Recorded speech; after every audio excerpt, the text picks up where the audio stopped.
çfarë ndodh me një mësues të zakonshëm sot të Shqipërisë, i cili përballet me problematika nga më të ndryshmet, por mbi të gjitha edhe dekurajohet me pengesa ligjore të kësaj natyre?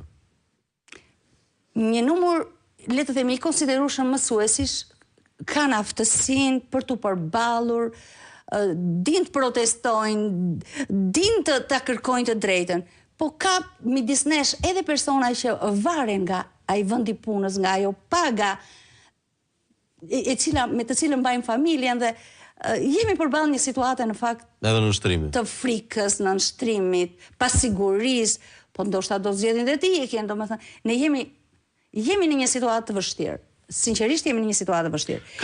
Ka një vend tjetër në Europë ku mësuesit janë në këtë drejtë? Nuk besoj se ka. Nuk besoj se ka. Sepse ne, domethënë, unë kam një eksperiencë për gati 12 vite si sindikaliste dhe kam marrëdhënie edhe me organizata tjera sindikale. Gjithmonë ka probleme. Por në vendin ton problematikat shtohen. Për vit ne kemi një situatë të radhës që na çon në një kaos të radhës. Aktualisht jemi në situatë qesharake. Domethënë, si ne mund të kthejmë sot mësues? Janë fasha e mësuesve 40-50 në moshë, dhe ju thash dhe eksperjenca e tyre 10-15 vite. Si mund t'i kthejmë këta mësues të bëjnë provim, t'i barazojmë me studentët që dalin nga bankat e shkollës dhe të unë sot të shkoj dhe t'jap, në qoftë se unë do isha punësuar në 2012, duhet të shkoj dhe të jap ato 10 kimit apo 10 biologji që kam dhënë në universitet. Nuk bën sens. Nuk bën sens. Domethënë, unë e ushtroj profesionin, ndërkohë duhet të shkoj të marr të drejtën e ushtrimit profesional. Dhe ndërkohë sot kjo logjik sot nuk kuptohet nga Ministria e Arsimit. Kam përshtypjen se ai që paguhet për mos kuptuar nuk do kuptojë, zonja Lama, dhe ne do të kërkojmë që ai person të largohet nga Ministria e Arsimit, sepse ai është problematik. Sot ai po sjell probleme në mënyrën se si po menaxhohet arsimi. Sepse një person, zyra juridike e Ministri nuk e di ç'bëhet aty. Që kërkon vetëm kokën aty. Unë po them, ky person merr përsipër kompetenca e tij është ligji. Sigurisht. Ministri është politik. Dhe sot Ministri politik do ta heqi ai që e heq. Sot në 2:30 ju keni protestën dhe disa mesazhe shumë simpatike. Mund t'i shohim disa para se ta mbyllim? Po. Patjetër. Ministri i Arsimit duhet njohë diplomat dhe titujt, dhe kjo është pjesa më që shkakton hilaritet, titujt që ka lëshuar vetë. Ministri i Arsimit i ka çuar mësuesit cilët janë sot 50-55 vjeçar, janë mbushur Universiteti i Durrësit, Universiteti i Elbasanit, dhe i Vlorës me nga 40-45 mësues që sot bëjnë masterin shkencor për mësuesi. Mësuesit që sot janë vlerë në sistem. Diplomat nuk mund varen nga datat e punësimit, dhe kjo është një tjetër gjë qesharake.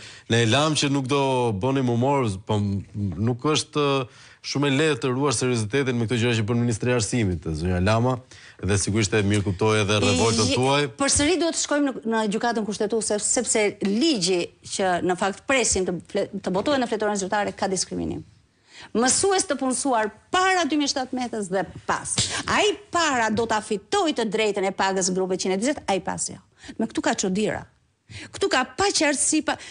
Unë mendoj se ne mësuesit duhet të marrim në testim zyrën juridike të Ministrisë së Arsimit. Ata po prodhojnë ligje të frikshme, të çuditshme. Ose të përdorni molotov ndaj asaj zyres, apo i streson nxënësit kjo situatë? Jo, ne do të kërkojmë të bëjmë testim punonjësve të ministrisë, që ata ta kuptojnë mirë çfarë kanë prodhuar dhe çfarë po prodhojnë në arsim.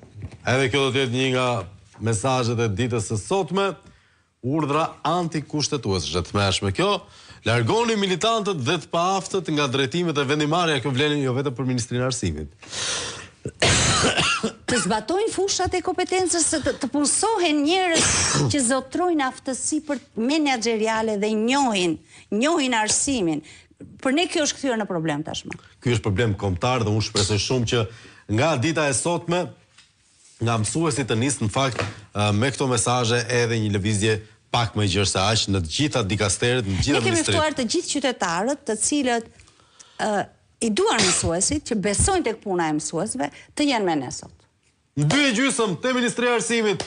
E mbyllim këtu këtë pjesë, zonja Lama, faleminderit shumë për kohën tuaj dhe për rezistencën tuaj sindikale. Patjetër që do të ndjekim me vëmendje ditën e sotme. Keni mesazh për mësuesit?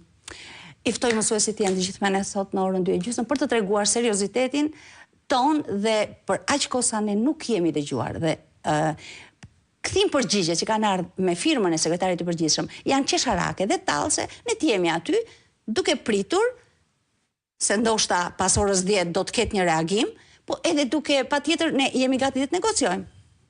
Duke shkuar atje dhe nëse ministri i Arsimit pranon një negocim me ne, duke vendosur 3 kushte të zbatueshme, të kuptueshme, ne jemi gati. Dakord, e mbyllim këtu këtë pjesë miq të dashur, rikthehemi më një herë pas pak. Qëndroni me ne.